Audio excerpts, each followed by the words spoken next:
Hey everybody, welcome to another episode of Convo. Today we'll be discussing the 6th issue of Max Landis' Superman, American Alien. Abin, sir?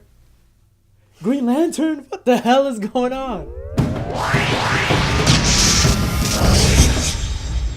Issue 6, Vic. We are now on the 6th out of 7 issues of Max Landis' run with the Superman story.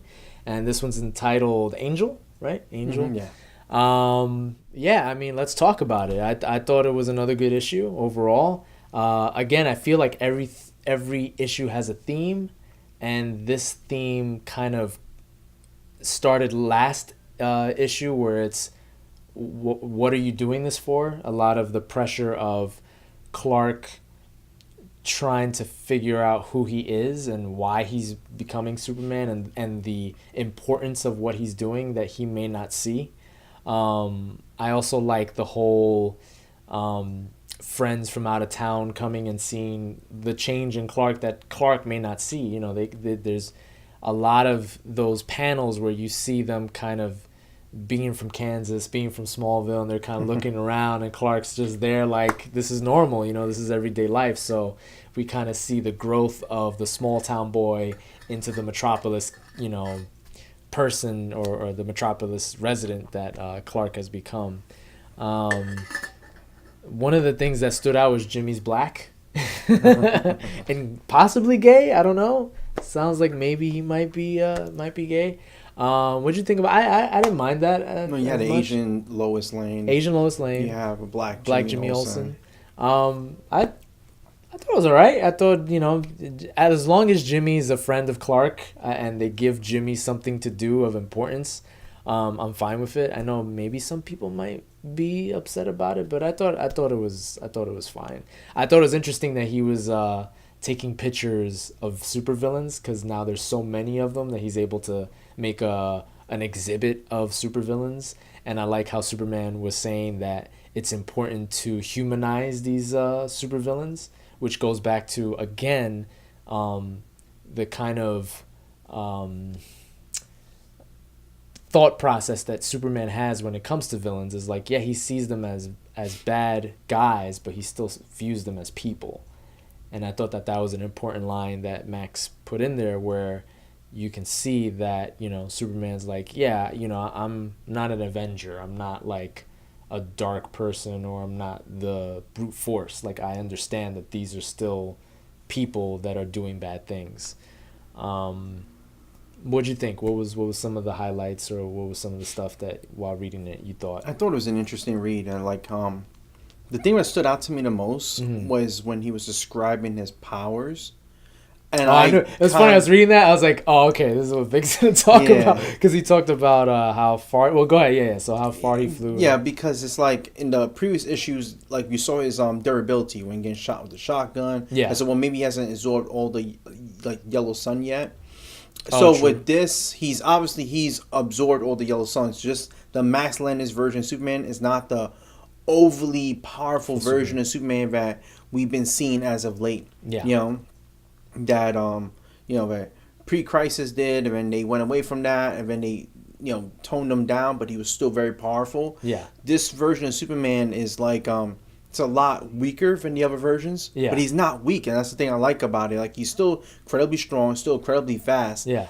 He's just not like OD fast, not OD strong, which is like what I like about like the Max Landis' writing style. It's like a lot of these writers, they do like these super feats, and I call them super feats because like, how much can Superman lift? How fast can Superman go? Mm-hmm.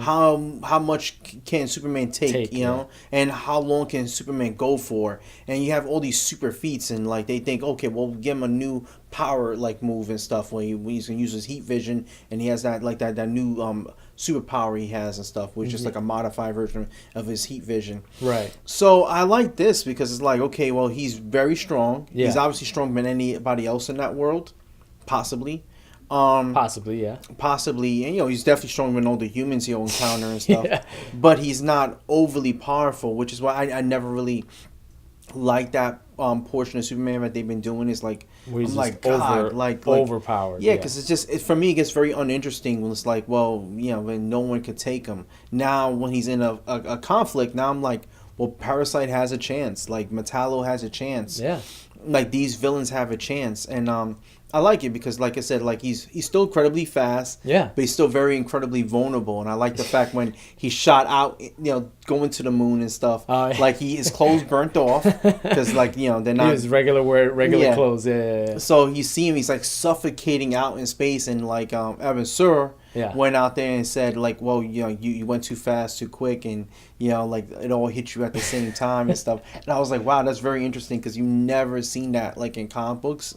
Like they normally want a superheroes like, okay, my powers. You see them just fly out and stuff. They and go out to space and then it's it's like just nothing, fine. It's nothing like whatever. happens, I'll do a loopy loops around the moon. I'll go to the sun, say hi and stuff. Mm-hmm. But this is like very interesting, like the way he did it. And I actually felt like, is Amasur a little bit more powerful than he is? Like I was like, it'd be interesting to see like one of the Green Lantern Corps actually stronger than the Kryptonians. You know what I'm saying? But it was interesting. I thought that was like the most interesting thing about like the comic book issue. Yeah. I was like, okay, well, he's kind of gauge how fast he is, and I'm like, that's fast, but that's not nearly as fast as what we were used to.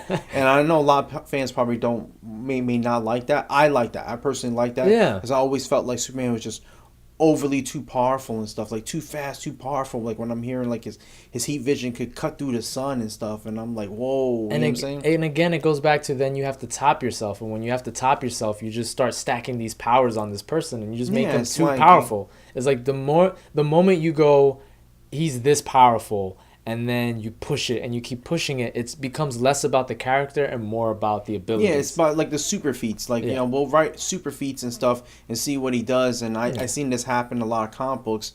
And I like where Max Landis is doing, because he's really just letting the story tell the character. Like, the character, like the story is going to revolve around the character, not really about his powers. It's like, this is a character that has powers. I like that. Like, in this world, his universe and stuff, like, you're going to really showcase really what the character's personality's about.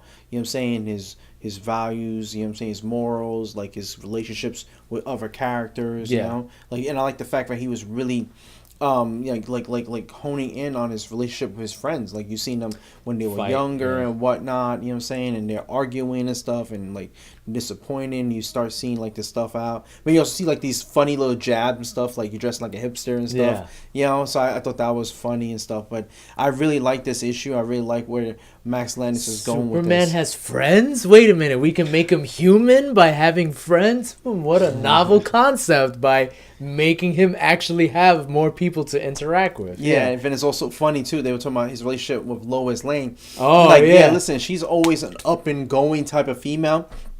She would be the type of person to have an open relationship. Just be like, look, we can have people, and they're like, well, very cosmopolitan of you.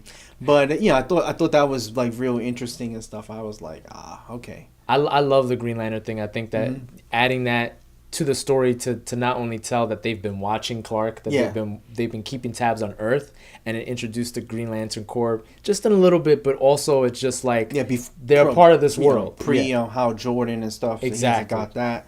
And they mentioned Flash, they mentioned Wonder Woman, and they mentioned all that, and they also mentioned the idea, the prospect of him possibly teaming up with them, like the formation of the Justice League of America, you know. So it would be interesting. And again, I like that it was his friend who came up with the idea, because again, going back to what people say, the one of the things they don't like about Superman is he's goody two shoes and he just does everything right.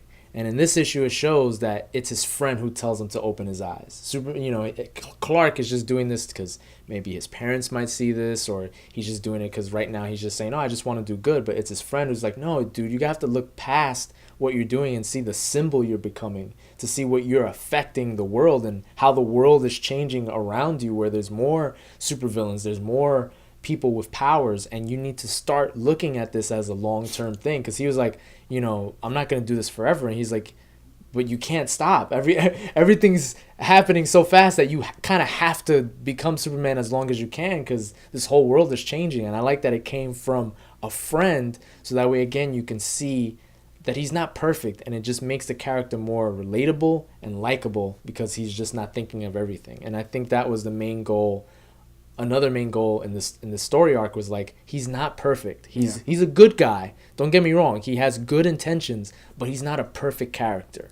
And it goes back to what people say. You know, it's like he's a perfect character. He's not. You can make him relatable. And But even let's say if he ever was a perfect character, like the way they kind of always establish some other versions of Superman, yeah, that really wouldn't have bothered me because like I always looked at True. Superman as being the character of a super person, like a super. I mean, he's the name Superman, meaning he's like a man who's super. You know what I'm saying? Not really just super powerful, but also super minded and stuff. And I that wouldn't really bother me because at the end of the day, I always identified his character as being different from the other superheroes. Yeah. Like, you know, it's like, well, people look up to superheroes, okay, but who do superheroes look up to? Well, they got a Superman, you know what I'm saying? They have him. Like, they literally look up to him in this universe and stuff. So, you know what I'm saying? He's the gold standard and stuff. Like, that wouldn't really bother me. I've always enjoyed that thing about Superman because you have a lot of very flawed characters. Yeah. But I do like Max Landis' version of him, too. Like, he's making him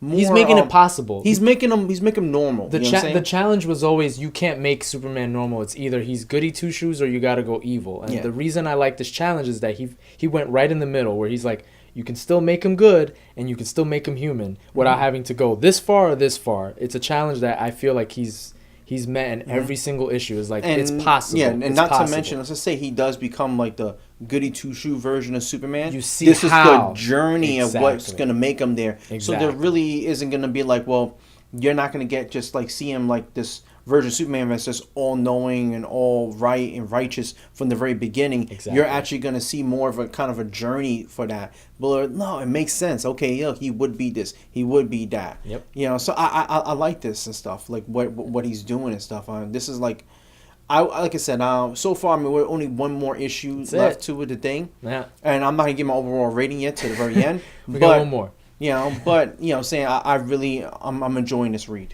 Yeah, so far it's another good issue. You know, I very, very enjoyed it. You know, good writing, good story, and as always, artists are killing it. You know, every issue, really good artists. But that's it. You know, that's our review for issue 6. We got one more to go, and as always, you know, we would like if you subscribe, comment, you know, share our video, and again, let us know of any other comics that you want us to review. And as always, you can follow us on Twitter at @combo_convo. 2 times in a row, I got that right. And as we say always, we'll see you later.